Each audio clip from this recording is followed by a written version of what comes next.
So what about those people, just pivoting just for a minute here, people that have been inspirational in your life, right? Whether it's, people currently that you Mm-hmm. look up to and you go, man, that guy or that gal is an absolute inspiration to me, whether it's in business or whether it's from a personal Mm-hmm. perspective. I mean, I would probably say, like, name that a person in general. Yeah, a couple of people, just whomever, just I who would comes say to mind? Joe Longton. Okay. He's a customer of mine, but And we and who also is have a he? Who is you? I know who he's you, a but he's a top agent with Sotheby's. mm-hmm. I think he's platinum or not? Is he no Elite 25? Yeah, Yeah, Elite Elite 25. 25. Uh, He represented the people that bought my house. that's Yeah, right. yeah, That's right. and you did the loan That's for right. him. Yeah. No, he's become one of my dearest friends. But I mean, he's a hell of a mentor. He's real into personal development, and we've developed a really unique friendship. Besides taking care of his customers' own loans, And and he's on the Mhm. backside of his career also. Isn't he in his Yeah, he's 70s? 71, I think, around Unbelievable. 72. And But he's I mean, still crushing it, right? crushing it. But he has energy of a 16-year-old. You Okay. know, Okay. so he's probably got another 5 years in him. He's probably Oh, going to hang it up. So okay. he's got to make his whatever that number is for him. What is You that? know, Yeah, it always seems like yeah, that number, that target's yeah, always moving. What yeah. is it about him that inspires you? He is the most positive human being. He always tries to find a way when there's a situation going on, especially if we have a deal, whatever. He just doesn't. He just grinds away to figure out a solution. Mm-hmm. And he believes in the uh, what's the power of I forgot the what do you call it thing where I'll get back to that. But Yep. he's uh, just the most positive, encouraging person. And Mm-hmm. the reason I choose him is because he I had a deal from him that I saved him one, and Okay. that was the first like big agent that I ever became, got locked in with and did a deal when and saved the day to make the deal work. Yeah. And that was like my catalyst into the higher end agents and making myself believe in myself that I can go out there and chase after the bigger fish Yeah. in the market. Okay. You know. That's in. So, Mm-hmm. so he inspires you. He's a realtor, so he's in your sphere. So, Mm-hmm. which is helpful for you because y'all get to kick deals back and forth, refer Right. clients back and forth, but also Absolutely. the quality time. Yeah, I know that Ed is an inspiration for you as well. By far. Ed Salter. Yeah, he's one of the greatest. I talk to him every single day. Okay. And he's at what, 64, He is 65? turning 65, I think, in January or Okay. February. And again, I think, is there starting to become a common theme here that, I mean, from that perspective, that they're almost like big brother types? They are. Okay. Yeah. Okay. But Ed's a natural at it. Yeah. He means so well. He's a great teacher, Mhm. He is super smart with his money. I mean, Mhm. I've learned a lot from him in terms Okay. of where to put money and what to Mhm. invest in and what to stay away from, Mhm. Mhm. I mean, I can't say enough good things about the guy. He's What awesome. about from a female perspective?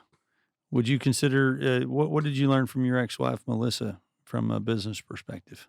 She's one of the hardest working human beings. I've never met anybody like her. That girl can grind away, and our son is just like her, Mhm. which is great. So that's why his golf is just Yeah. out of this Mhm. world. But Mhm. I would say Melissa. I mean, uh, she's a one of a kind person. I Mhm. love her to death. Mhm. And Great. y'all stayed really close friends We through all have. of this. Yeah. The times where we nod is a lot of immaturity on both sides. Yeah. And that, Mhm. so a lot of the dark days of Jim and Jordan, were Mhm. self-inflicted, Yeah. but Yeah. we're not mature enough. You're not gonna, the light's not gonna go off and Mhm. go, oh, Mhm. maybe you should stop doing that. Might have a better relationship with her. But would you say So that relationship through the transition that y'all had, going through the divorce and then raising a mhm. child together, what was that like? It was tough Yeah. because we have different philosophies, and Melissa likes to do things her way and doesn't Mhm. like to, my way didn't really seem to matter, and that's my opinion or whatever. But Mhm. she does care. Yeah. But Well, most yeah, wives will say that but your it was opinion doesn't tough. I matter. mean, we moved to Dripping Springs because we wanted to be in Hayes for Yep. school and Yep. smaller. And that's been rough because I've missed out on a lot of time with Alex because he's at Mhm. Westlake and he comes down maybe once or twice a month and Mhm. I try to go to the golf tournaments and see him Mhm. there. But you know, overall we've done a really good job. He's a great kid. Mhm. We could have done a lot better job of getting along, in the Yep. early years. So what guidance, what advice would you give to the younger, your younger self, right? If you had it Sure. do over again. Um, Number one, be in the moment. Number two, quit worrying so much. And getting depressed on where you're not at and thinking, always living in the future. Like as soon Mhm. as I get here and I start making X, then it's all going to make sense. And of course, I Mhm. went and got to that place and beyond, and guess what? It didn't work. Uh-huh. You know, Yeah. and just wherever you are, be there, be in the moment. You know, like Eckhart Tolle says, don't have a bad relationship with the present moment. That's really the issue. If you really think about it, if your situation sucks, you're in the shit or whatever's going on or Yeah. whatever, it's how you choose to react to it. And I've done a terrible job most of my life, expecting everything to be perfect, Mhm. blah blah blah, Mhm. and you can find plenty of perfect within the imperfect. If you just Yeah. focus on, okay, what can I actually change and affect today, and I'm not going to worry about the things I can't change. Yep. And I would have done a better job of that, Okay. And I'm trying to tell my son this all the time, and he seems to be doing a lot better. I mean, he's 17. I was definitely not mature like he is at 17. He's so focused on golf. He Yep. lives at the golf course. Yep. I mean, And he's a and stud in the I classroom don't worry about also. him partying and Yep. getting called from the cops in the middle of the Mhm. night. Someone's arrested for drunk driving.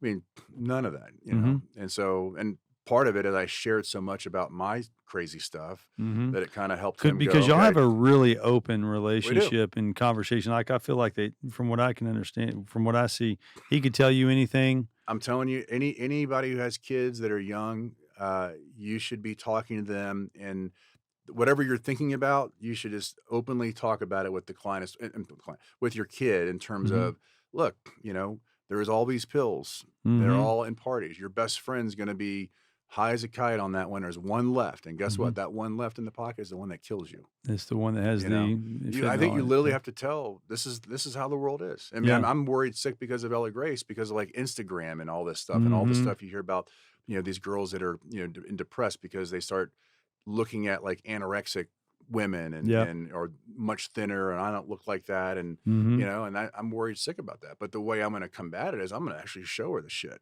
Yep. I go, look, this is mental dysfunction right here. You Okay. Yeah. understand? Uh-huh. And really do my best to explain so she has some perspective with her young brain, that she goes, okay, I know that my identity is not caught up in that Mhm. nonsense. And, I can be friends with some crazy fun friends, but it's okay if they don't want me around all the time. Yeah. I've got lots of friends, and, Uh-huh. I love who I am, Yep. and I mean, I think about it all the time because And the it's going to be a same. different animal with a girl. So for you, whenever your younger self, you struggled with that a little bit. I'm hearing you Yeah. say. Because Mhm. the self-esteem was really low. Okay. Oh yeah. And why was that? It goes back to childhood. It goes back. Okay. It just, you could say nothing really significant happened Yeah. necessarily. Um, uh, it's just how you're wired. I mean, there's Mhm. bipolarism on my mom's Mhm. side of the family. My sister Okay. has a touch of it. Okay. I certainly have a touch of. I wasn't diagnosed with that, but I mean, I definitely have the roller coaster. Mhm. And so there's addictive personality from that, I Okay. think, and so that Okay. was made it easy for me to seek, things to give me relief. Mhm. And some things actually do well, but some of the things I chose were detrimental. Well, you've come out on the other side, and I think for Oh, big time. being a parent and understanding that and Mhm. recognizing it and being on the other side, it's allowing you to I be think it's able to. important to share it. Yeah. I mean, I'm not embarrassed by it one bit. It's actually made me who I am right now in terms of how I think about myself. Mhm. And do And I have embracing days it. where I have days where I'm like, I worry because I have an addiction Yeah. of all these years of worrying, and I'm really trying to work hard at, like, life's good. Life is good. And a lot of times it is. Yeah. But when I have a stressful situation, I have a tendency of still going down the dark rabbit hole Yep. of, oh my, no, it's not that big of a deal. We're gonna fix Mhm. this.